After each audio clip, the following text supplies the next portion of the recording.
Welcome, everybody, to another one of my live shows. Today it's on Blindsided Breakup. Can you believe this? Blindsided Breakup.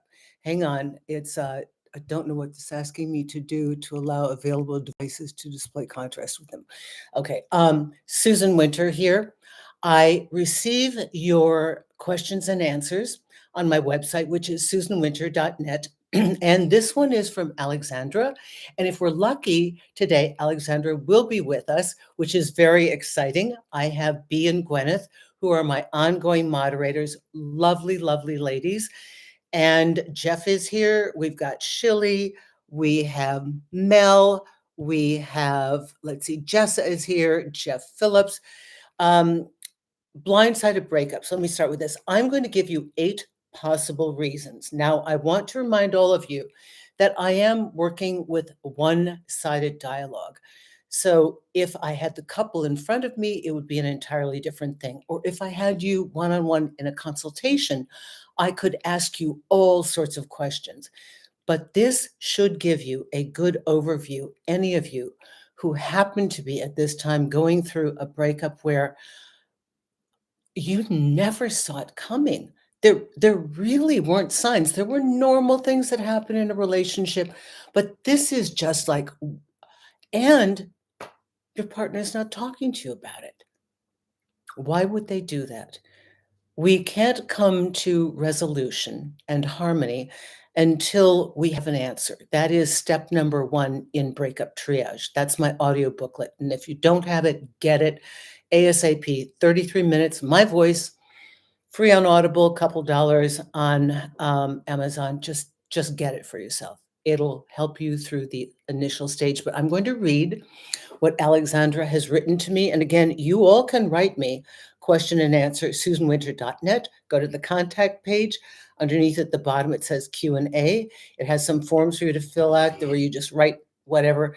And that's it. Okay. So Alexandra writes, "Hello, Susan. Thank you for looking at my message. Your videos have really been helping me get through a horrendous and unexpected breakup. I've been with my partner for just over 2 years, and then he left me out of the blue, even though he was speaking normally in the day and telling me that he loved me. Just moved to a new house and had lots of future plans. Now he's being cold and unreachable." This is more common than you know. The blindsided breakup is out of every 10 questions that I get sent to me, I bet 6 at least are the blindsided breakup, sometimes 7. It is a common thing. And not only that, a lack of closure, a lack of clarity. It's just, it came out of nowhere and you're unprepared for it. So this is a thing we have to know how to handle it. Hello, Richard. I see you there. Now, I wrote her back telling her that I would be doing this today. And she wrote for me, "Anything you can say will help me in this time of tremendous heartbreak.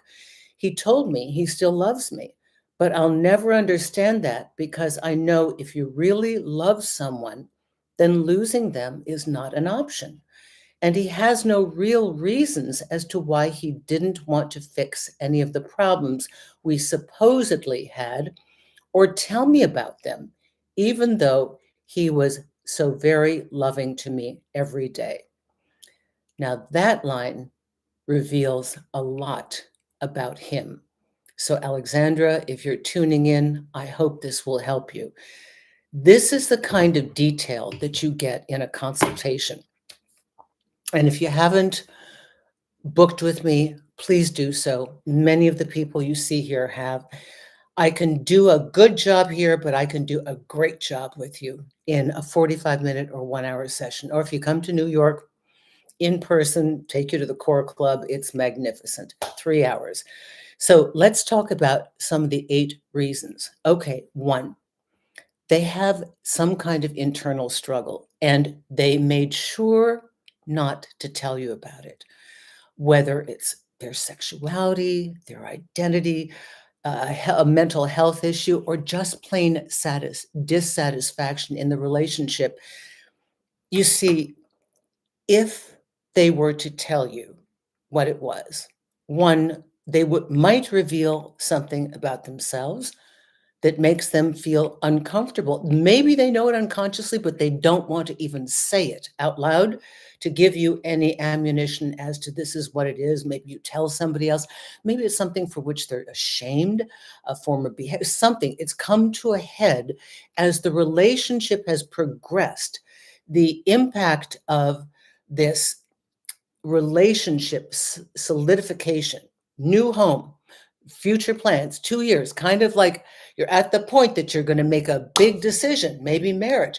So all of this comes with additional pressure for this thing that they don't want to reveal or don't want to admit to themselves. And so along with that, here's the other side of that. If they tell you what the issue is, you will come back with a counteroffer. You might have a plan to fix it. And if they're done, if they're out, they don't even want to go there. Because opening up a discussion for possibility to continue would mean a possible resolution. And if there has been ongoing discontent and dissatisfaction, this person throughout the history of the relationship slowly fell out of love, lost interest in the relationship. So I'm jumping ahead a little bit, but if you wonder why they don't talk to you, they don't want to give you a chance to fix it. And I know that's cruel. And Alexandra, if you're listening, I am sorry because I'm reading this of yours and I am sorry for that. But that could be one of these reasons. Could be. Okay. Number 2, because your partner isn't telling you, these are what we call accumulated issues. Now, when issues accumulate, that equals resentment. Anytime that couples are not articulating the what's wrong or I'm feeling this or did you know you hurt me in this way, if your person is non-communicative, maybe they're playing nice in the relationship. Maybe they've learned in their family of origin, oh, I can't bring up an issue, it will upset her. Maybe in the past it upset mommy. Maybe they can't be the child that has an opinion or an emotion because it's inconvenient for the adults around them. So someplace they have learned this no talk rule, that if we talk, it means something's broken in the relationship. Better to just suppress it and move forward. But that's not an answer. And it will come back in the form of a sudden breakup because it's unexpressed, it compacts, it builds upon itself. And then finally, poof, the pressure makes it explode. Number 3, these sudden breakups. They emotionally detached a long time ago. Let me repeat that. In the sudden breakup, they have emotionally detached a long time ago. You just weren't aware of it because they had nice behavior. They're still cordial. They're still nice. It's not like they don't like you. It's not like they don't love you. But whatever the magic spark was, it's gone. And while they process how they're feeling day in and day out, you may be completely enjoyable to be with. They may really like your company. And so, got a good thing going. It's not bad, certainly not great, but it's one of those, I think it's called the flat soda breakup. And that's kind of an interesting term, but there's no more fizz. And it dies a death of slow attrition because there's just not enough to keep this person interested. Now, might be their fault. It could easily be their fault that they quit working at the relationship. But if you have compacted upon this, a no talk rule, there was no way to fix it. Nobody is psychic. And if your partner is not telling you what's wrong, you have no way to fix it. If your partner's not telling you what upsets them, there's no way for you to fix it. And if your partner is withholding from you valuable information you need to shift the relationship to a much more positive outcome, they have denied you the possibility to give them a wonderful experience. They don't see how they're really harming themselves in the process. But there are people who would rather jump off the ride altogether because it's just too much. Too much for them to handle, too much for them to process. It pulls up some uncomfortable, unnamed feeling that's just inconvenient. So what do? It's a lot of work to fix the feeling, to figure out the root cause. Better to dump you. Okay, number 4, silence. They may not want to hurt your feelings. This can be combined with a couple of the other things that I say here, like they know why, but they care for you enough as a human being that they do not want to share that with you. It would be hurtful. Maybe there was an out of town event and there was a time that they were unfaithful, but they don't want to mention it to you because it was a blackout and it happened, and they didn't mean to do it. And it meant nothing to them. They don't even remember the person's name. They'll never see them again. But the guilt and the shame have just boxed them up. There could be something they don't want to tell you, that they are no longer visually attracted to you, that they are bored with the way you interact intimately. And they're afraid to tell you what they want and need because they're afraid that it's shameful, bad, or you won't like it. Or they definitely know that what they want in the bedroom is something you don't want to give them. So again, rather than suffer feeling uncomfortable in being honest and trusting that they have the safety net of being honest with you, they will most likely default to not telling you, to have a temporary moment of comfort for themselves to escape and leave you holding the bag. Blindsided breakup. Okay. Now, silence is an answer. We are always looking for the answer. And the mind has to lock onto a phrase in order to get out and move forward from this breakup. But we have to understand that not talking to you is more indicative of who that person is when they don't bother to tell you. One, they are either lazy because they don't want to deal with your emotions. Two, selfish. They would rather escape having to have the torment of a conversation where you might have an emotional reaction and they have to deal with it. 3, they might have to admit something shameful or unattractive about themselves. Maybe they think it is and you wouldn't, but they're not even going to give you a chance. So any one of these, they opt for themselves rather than you.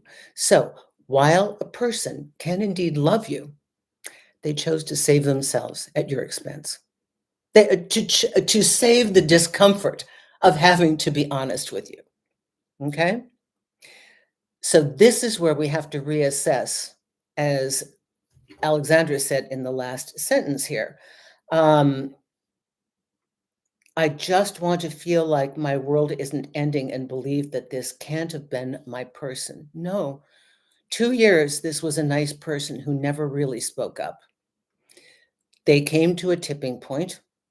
This is not your person because your person would have been inclusive in their emotional dialogue, their emotional internal happenings all throughout the relationship if they really wanted it to continue.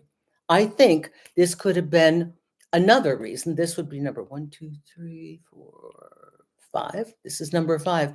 They may have entered the relationship for the wrong reason or figured out that they were there, kind of didn't think it through. Not to say that they made a bad choice with you, but maybe it was a rebound. Maybe they were lonely. Maybe you came at the right time and they never thought it would be 2 years going in or a year going in.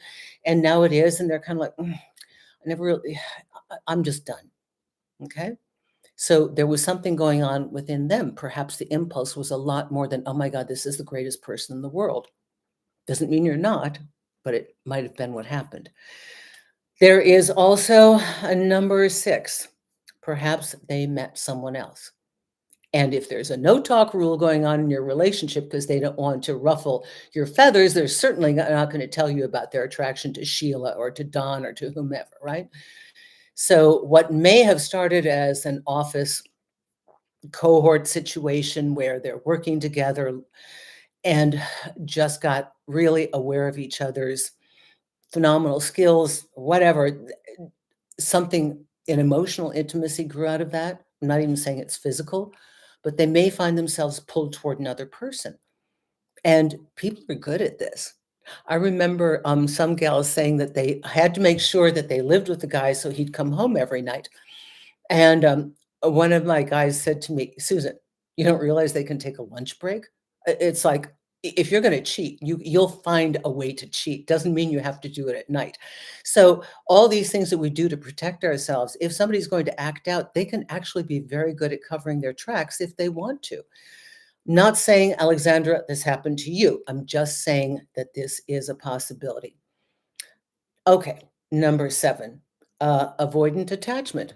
They could be an avoidant and kind of didn't know that they were until they got there. And now that it's the 2-year mark for you, as you said in this question and answer, things are coming to, maybe this is coming to the point where, hey, at this point, I think I have to marry her. I mean, like, I can't just keep her hanging around like this. And I don't really want to get married and I don't want to have that discussion. I don't even know if I want children.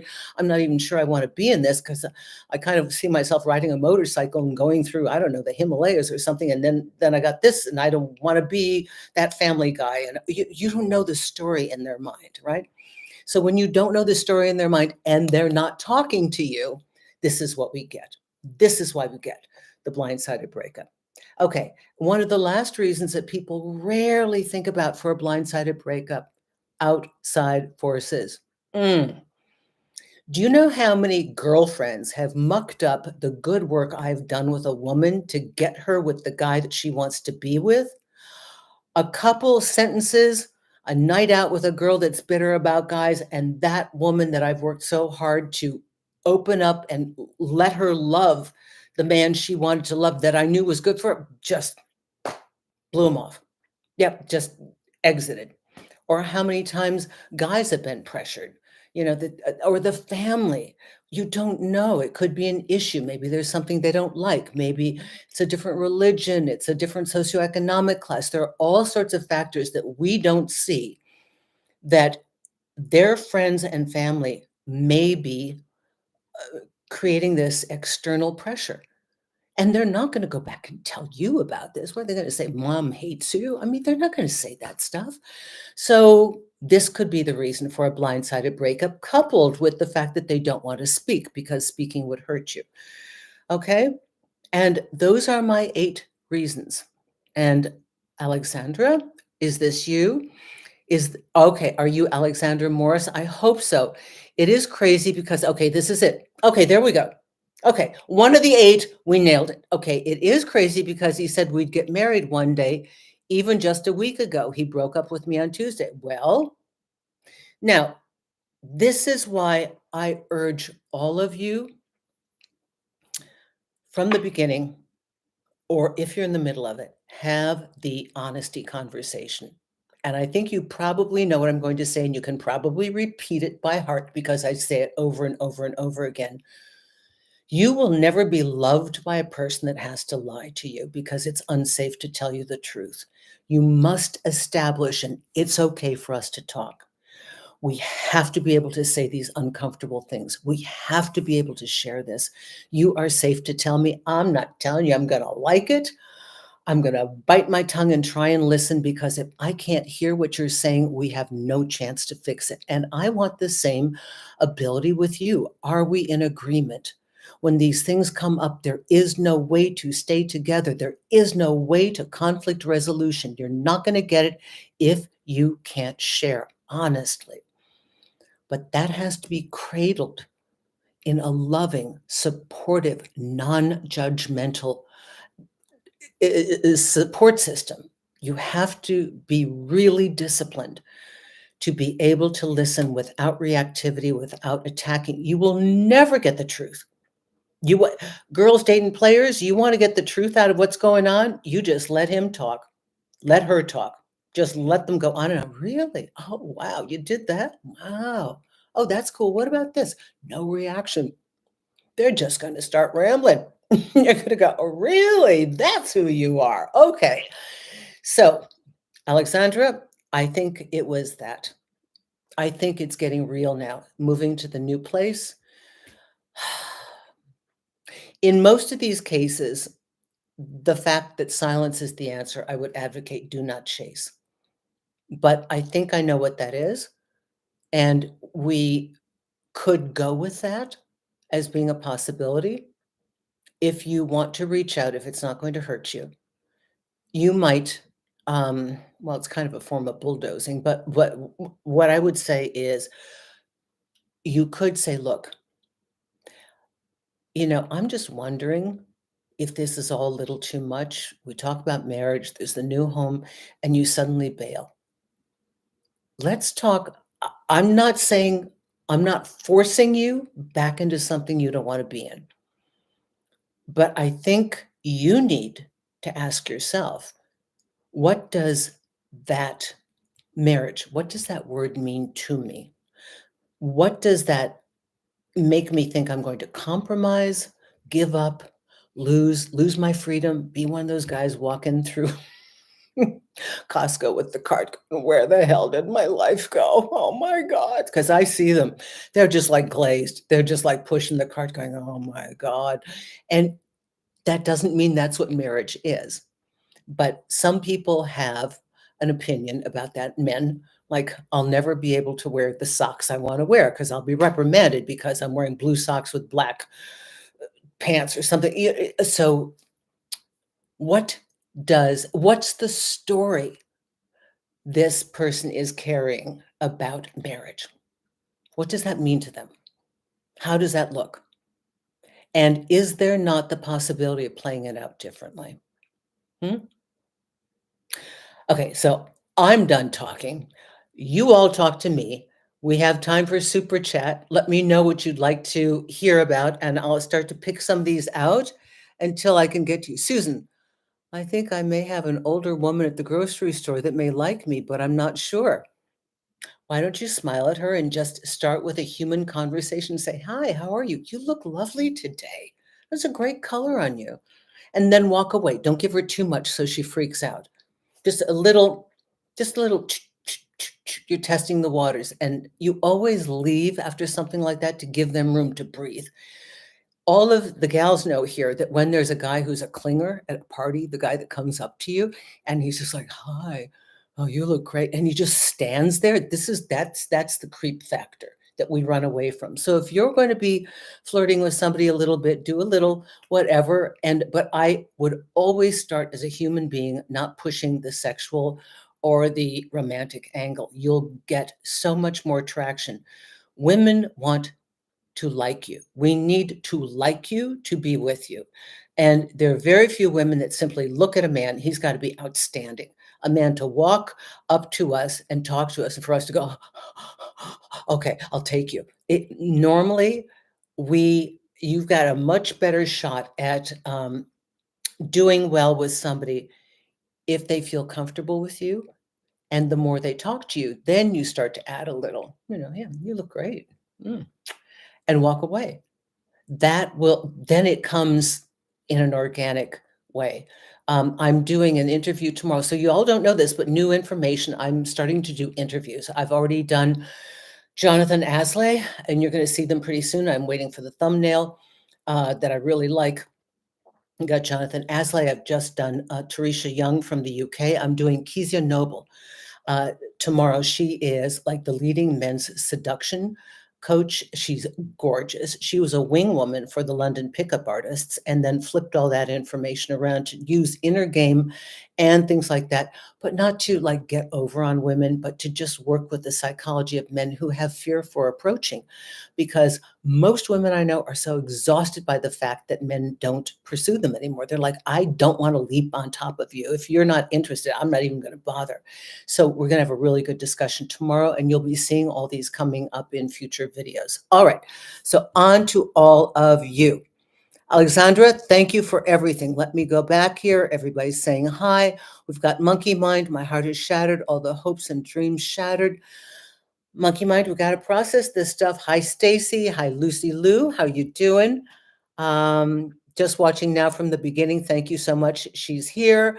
I love this when you are actually here with me and you're the one that wrote the question. Okay, let's see. How are you? Okay, very cool. All right. Anna is here. Let's see what else. Jessa, suggestions on how to get your family to move on from your ex. Oh, that must be a great ex. Whoa, hang on. God, I hate this when I do this. I'm so afraid, you guys.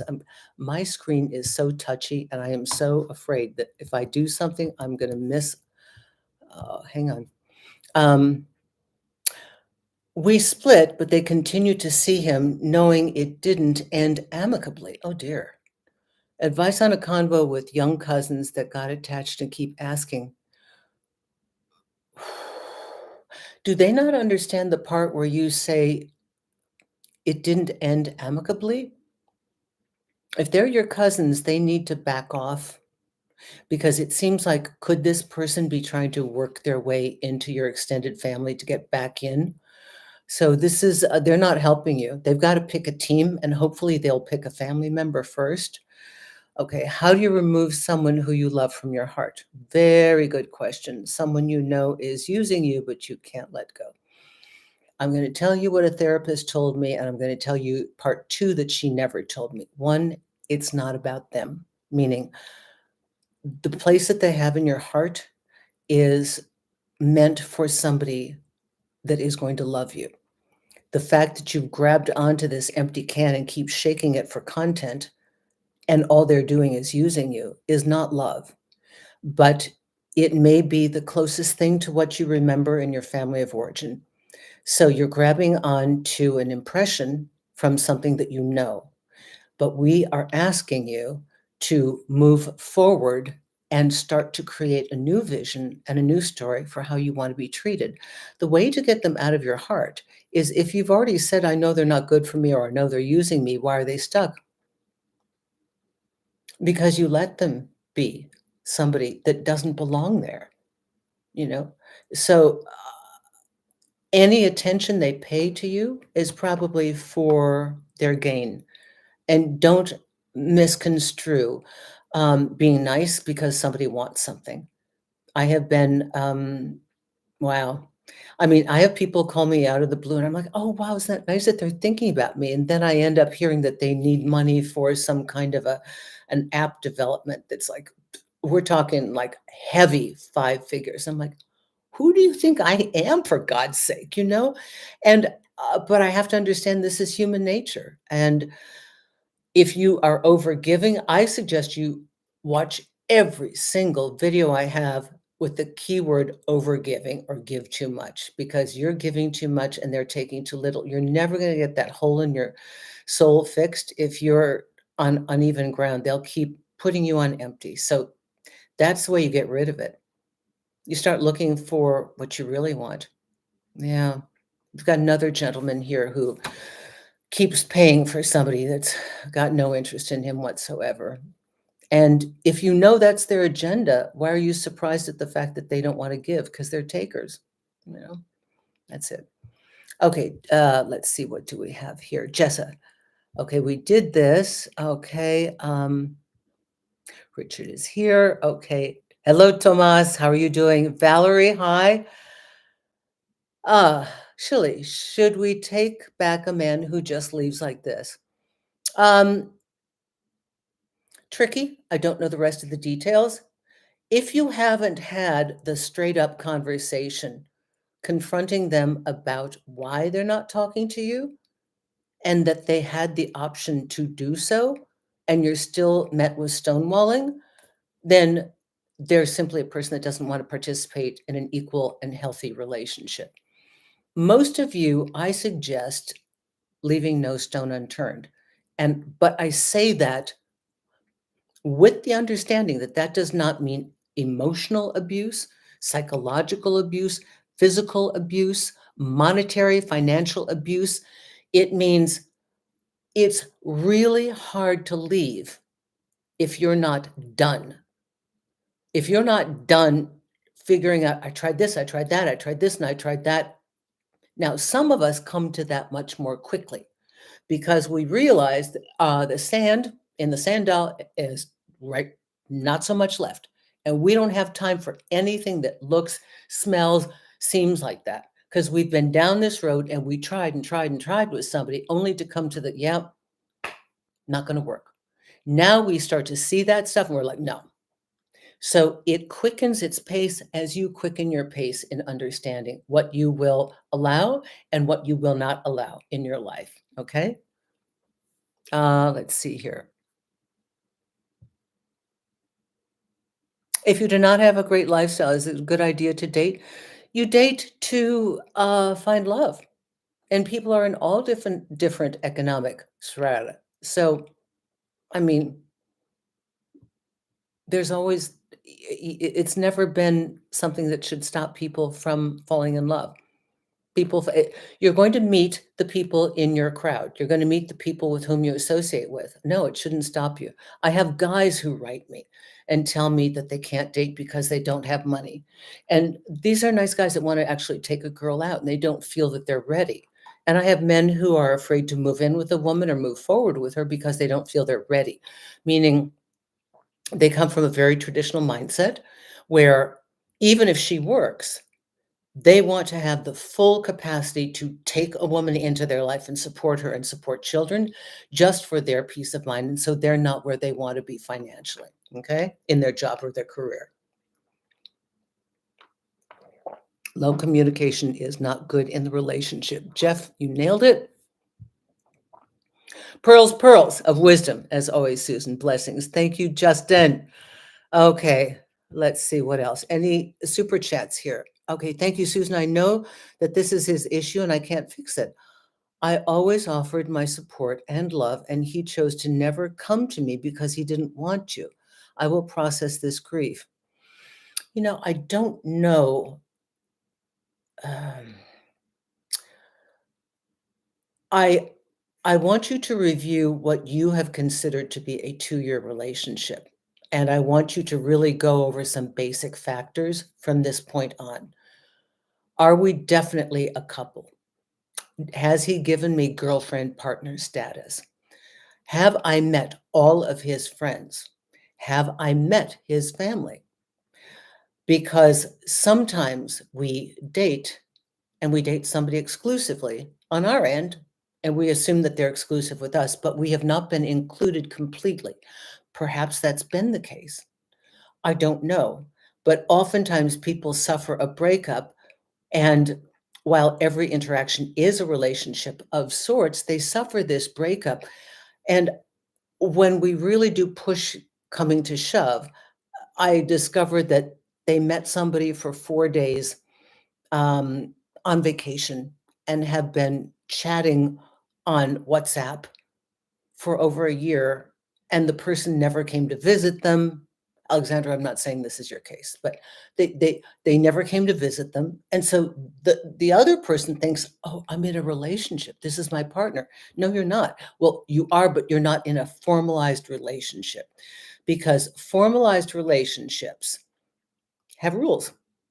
And that's why you've got so many people who want to default to a situationship because not responsible. Not me. A formal relationship has the understanding that most likely we're monogamous. And if we're not monogamous, we have very clear parameters around what we can and cannot do, whether we tell each other and whether we don't. And that's a whole nother conversation. But you are totally integrated into this person's life. You're not just somebody they see on weekends. You're not somebody that they come to visit at night and maybe they take you out. to dinner or you go bowling and you go on occasional dates. This, you know their family, you know their friends. If there's a business function, you show up as the partner. And if you're not given that status, oftentimes we need to go back and say, wow, did I really put them in a relationship category, but they didn't do the same to me? Oh my goodness. So this is where from the very beginning we need to filter. And if you're already in it, you still need to be clarifying. Don't be afraid to lose the relationship to clarify what you've got.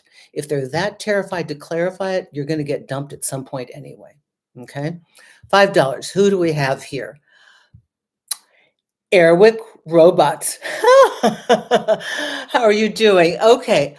Avoidant so rebounded immediately and gave him everything she wouldn't give me. Avoidant so rebounded immediately and gave him everything she wouldn't give me, called him the one, but kept talking to me in secret as a friend. Wow. Okay, now I get this. All right. Wow.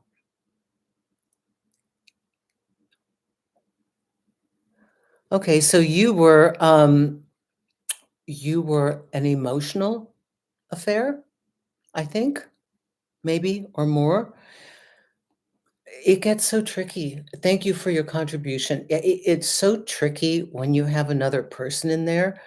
And, this is why we're really cautious when somebody has come out of a breakup or when they speak too much about their ex or have too much contact with their ex or have too much just interest in their ex, because we always have to wonder, are they done? And if they're not done, then, are they going to get back together again? We just don't know these things. So yeah, wow. Sounds like you handled this. Oh my goodness. But that's terrible. Oh my goodness. Okay, what do we have here?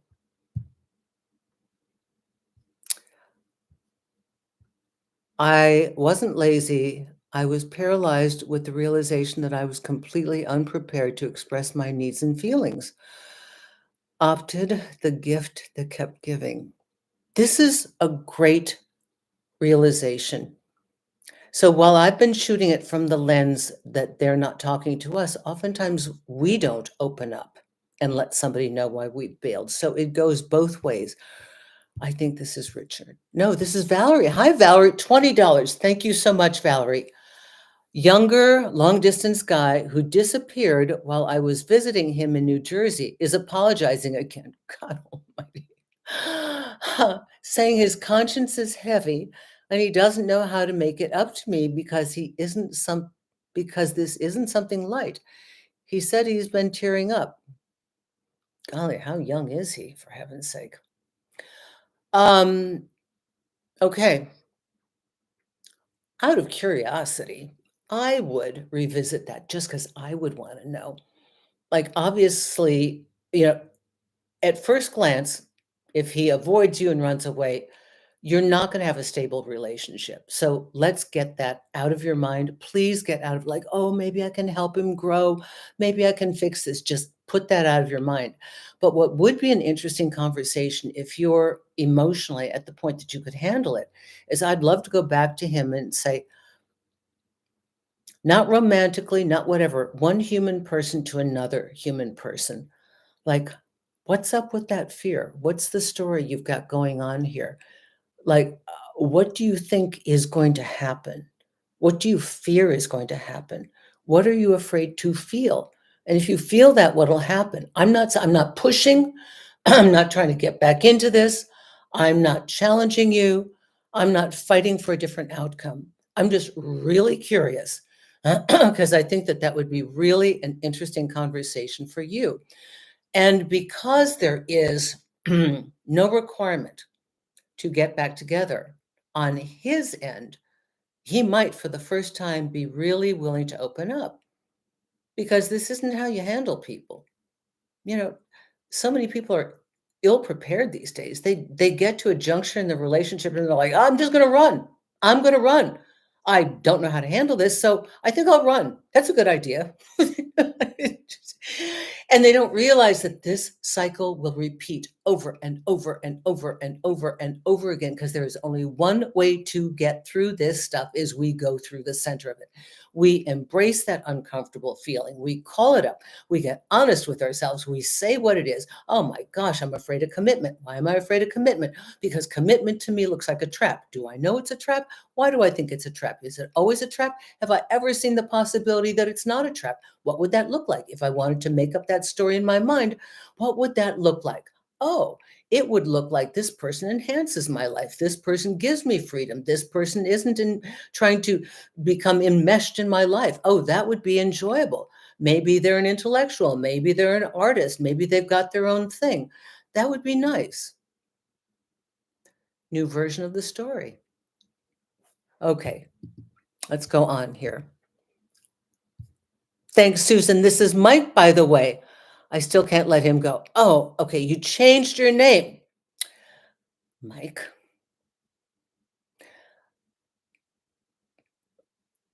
You don't want to. Sweetie, you really don't want to. Some part of you doesn't want to.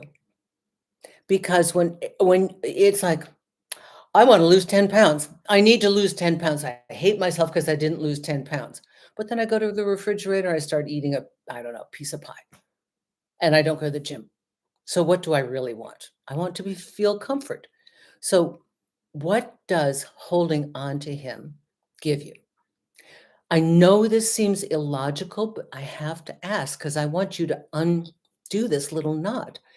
What does the act of holding on to, is it because it's something? Even though it's false, even though it's resource based on his end, even though he's a manipulator, is he just hot as hell and you just don't want to give up on him because at least a piece of it's better than nothing? What is the reason? Is he your kryptonite visually, physically? Is there another way to do it? Because he's locked in this position, meaning something to you. Is it the father you could never get to approve of you? I don't know what it is, Mike, but it's not. He is only the place card for the issue. And if you can kind of start to look at that, this kid will dissipate. Not saying that you won't miss him, not saying that you won't wish it had been different, but that's the way to unlock it. What's it attached to? Yeah? Okay. Here we go, Mike. Thank you so much. All right, Thomas. Thomas is writing Airwick. Okay, this is wonderful. Our lives were very much intertwined, Alexandra writes. So she's the one who did the question today. Our lives were very much entwined. I have spent lots of time with his family and his with mine, hence this feeling of blind. I think he freaked out at the concept of marriage because after 2 years, it's the next thing that he thinks is on the menu, and it terrifies him. And that's the discussion to have. Isn't this good? We get some answers here. Okay, Justin, sometimes the dream is so powerful. Tell me about it. Yep. My ex and I were going to be the power Broadway couple. Oh my God, performer and voice teacher. And I grieved that dream. Damn. That stings, doesn't it? When you see that perfect person that could be your power person. Oh my goodness. I know I had that too. And I'm like, dude, come on. It makes me really angry when I think about it. But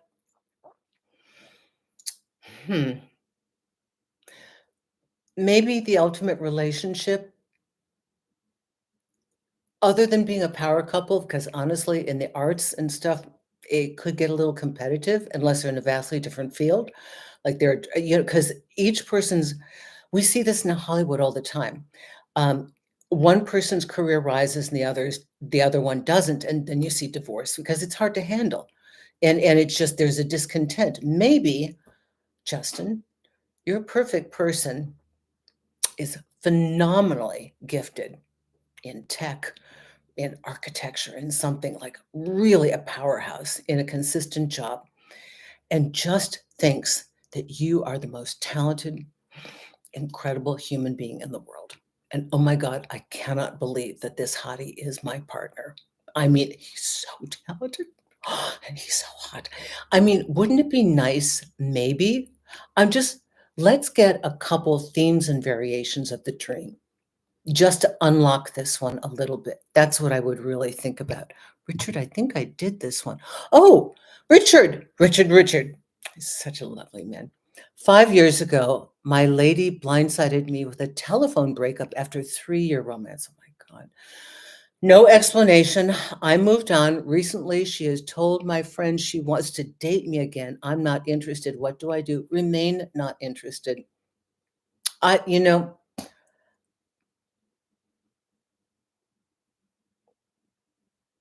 it's in there. It's in there. That ability after 3 years to break up via the phone and not talk to you about it. Do you know what I did long before I did this stuff? If I broke up with somebody, it was torturous. I remember each relationship I used to educate myself on what I needed to do better in the next one. And I had a young man that was so sweet, but he was a baby boy. And, I had a puppy at the same time. God, it was just like two of them. And when I broke up with him, I stayed, I listened, I let him go through all of his stages of anger, upset. Can we go to counseling? I shut him down because I wanted out. But I loved him and I was no longer in love with him. And I'm not sure, I don't know that I was ever in love, but he was just so wonderful. But he was not a strong enough person. Listen, whatever. And I really valued him. And I took the phone calls and I listened because I thought to myself, that's where I was then. And I'm not saying you should do this now.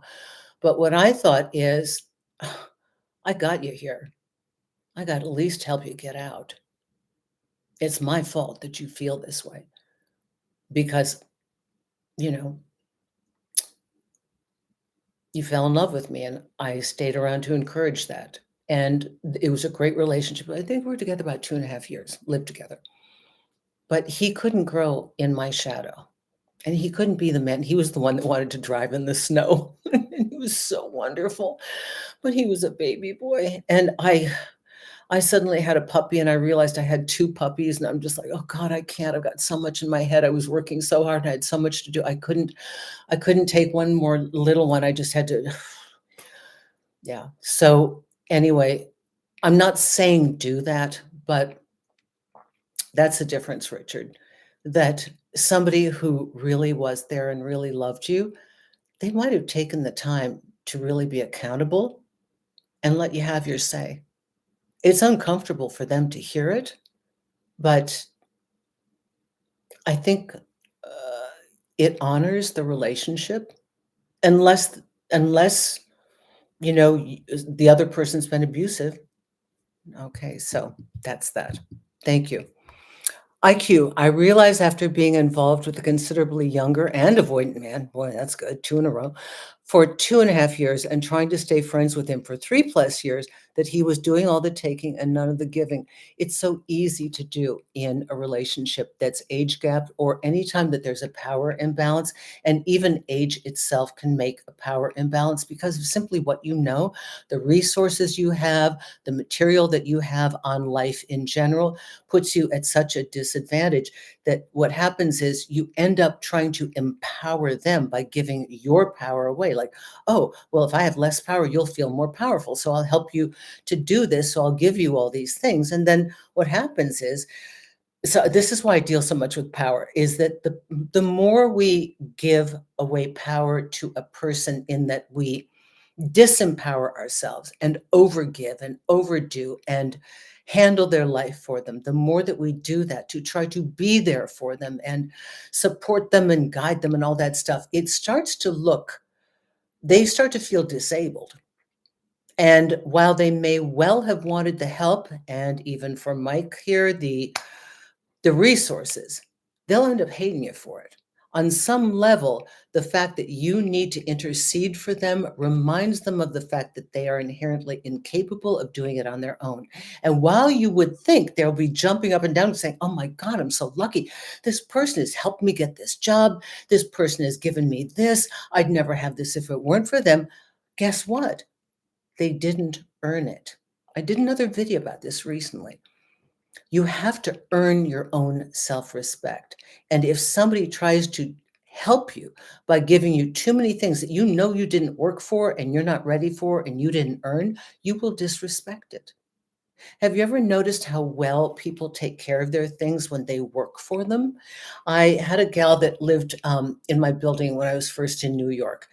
And she worked a full-time job in the garment center. And then weekends, she worked at the nightclubs as a hostess, I think in part to meet guys, but also, she was a coat check girl or something like that for cash. And I remember walking into her apartment and she had a pair of suede shoes. And the image is stuck in my mind because it meant so many things. Here's what I captured. I saw her brushing the shoes and I saw her putting them in the shoe, like a little shoe mitt, a special little container, cloth container, and gently putting them in the box and it was done with such care and thoughtfulness. And I realized she worked damn hard for that pair of designer shoes. And because she worked so hard for it, she valued it. As opposed to people that have money coming in and coming out, they might take care of their things or they may just have the staff do it. But it's a different thing. And the same is true in a relationship. When somebody has truly worked for it and they've worked for who they are inside themselves, they can much more easily accept, somebody's help because they know that they're giving back on their end. So they don't feel resentful like, oh God, now I got to give to them because I needed this from them. Now, what are they going to ask of me that I don't want to supply? So there's resentment there. And this is why we try not to overgive. Let's see, Julie, absolutely. Mine proposed we end our marriage and then be friends with benefits. Huh. Talk about wanting to escape any kind of emotional responsibility. That's a good one. Okay, what is the name of the video? I think it's on self-esteem. I quote, might have been a live show. I think it was the live show. And I quote an Anthony Robbins thing that I heard. Yeah, I think it was a live show. What is meant for you will not pass you by. Very nice. Hi, Susan. Marissa says, hi, Marissa. I know who you are. I agree with you saying that in a blindsided breakup, the dumper has prepared themselves for a while to face the moment they sever. The breakup is out of the blue only for the dumpy. Perfect. It is true that, and let's go back over this again, that anybody who does what appears to us to be a sudden breakup, it's been happening inside their head for a long time. They're just marking time to try and make it the most agreeable time period to make the break. I've done it myself. Okay. I had a long-standing, 10-year relationship with a man that, I respected and admired, but I was never in love with him. And I was where I was in my career. I was very good to him, faithful, really helped him out in his career and everything else, believe me. But I kept telling him what I wanted and needed. He kept ignoring me. I kept telling it. And after 5 years, I was just like, I'm so exhausted. And I knew I was building a home in northwestern New Jersey, and it was so remote. I knew there was no way he was coming out. So right at the time that we were doing the closing, because he wouldn't leave, I said, I have to leave. And then suddenly he remembered everything I'd said. And, I left him the apartment. I left the security deposit there. I left, and then he called me and said he didn't pay. He used the security deposit. I'm like, oh, well, whatever. He had another woman in there in about a month because he couldn't be alone. He was domesticated, unfortunately. But listen, and here's the difficult thing. I loved his mother. So I do understand that sometimes for the person that I mentioned about the cousins, right? you can develop a real affinity with one of them, and it's hard to break away, but he eventually married this lady, which was good. I knew that that would be problematic, and yeah, I just said, I can't see you getting married, George. Is this something you want? He said, well, she really wants it. I'm like, okay, okay, because he wanted somebody to be there. That's okay. So we do the best we can, myself included, given where we are at the time and what we know. And we can't be any better than that. That's it. That's all we've got. That's why it's incumbent upon us to keep working at how to be a great partner, how to know ourselves, how to know who we are deep inside, how to change our story of what we've got about the situation, how to have the courage to be honest and communicative. And even if we don't want to communicate with our partner, because God forbid they'd want to fix it, at least to start to say, there are a lot of things here that aren't working for me. And I care for you so much as a person, but I'm really truly done. And I'm so sorry to share that with you, but I don't want to string this along any more than this. This is why you see so many breakups before the holidays, right after the holidays.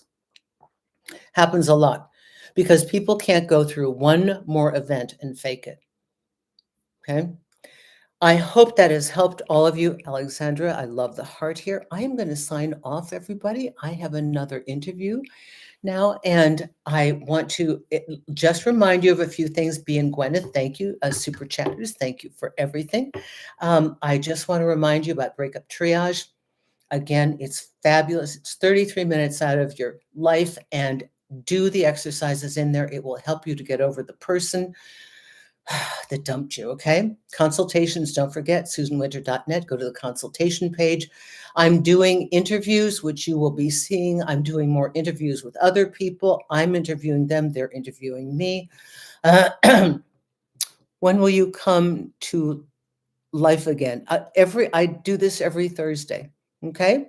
Let's see. And the podcast, The Susan Winters Show, I've been a little bit, I'm so busy filming here in Arizona with an agreeable background that I haven't been keeping up on that, but there'll be a lot of your questions and answers dumped right into there because I can't get through. I get like 20 of your questions a day and I can't answer them quickly enough in a video. So what I'm trying to do is I'll stack them into the podcast. Okay. And also merch. Don't forget the merch. I love my merch. I wear my own merch.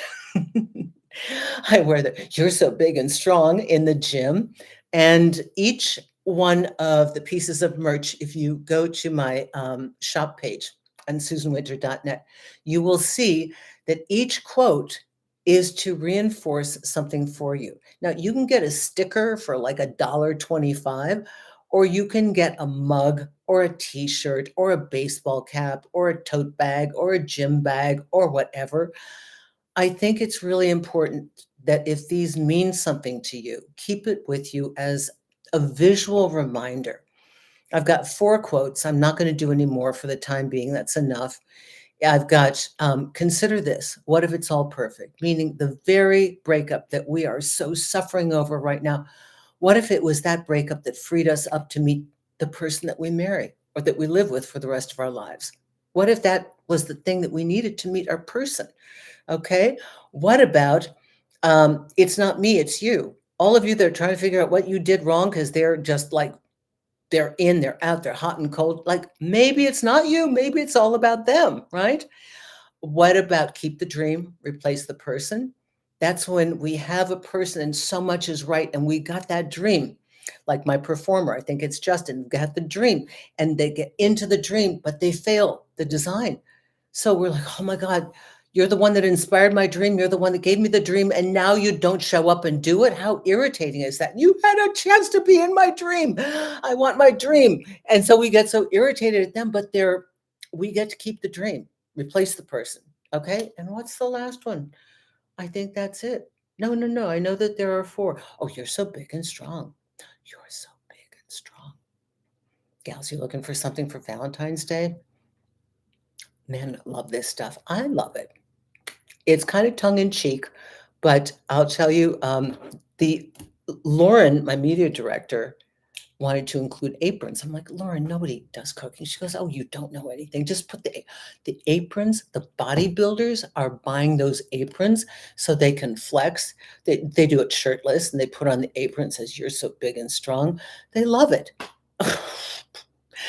Okay, everybody, I'll see you next week. It'll be the show before Valentine's Day. Maybe we need to talk about what Valentine's Day means and what it doesn't mean. What do you think? Would you like to know about that next week? Let me know. Thank you, Bea and Gwyneth. Thank you, all of you, for contributing to my station. If you haven't already, please subscribe. That makes me very happy. Watch the videos. You can look under the keywords. Take a look at my products, my books, my audiobooks, all that stuff, because Allowing Magnificence also comes in an audiobook now. And I'll see you here next week. Thank you, Alexandra, for your questions. Thank you, everyone who contributed. Bye-bye now.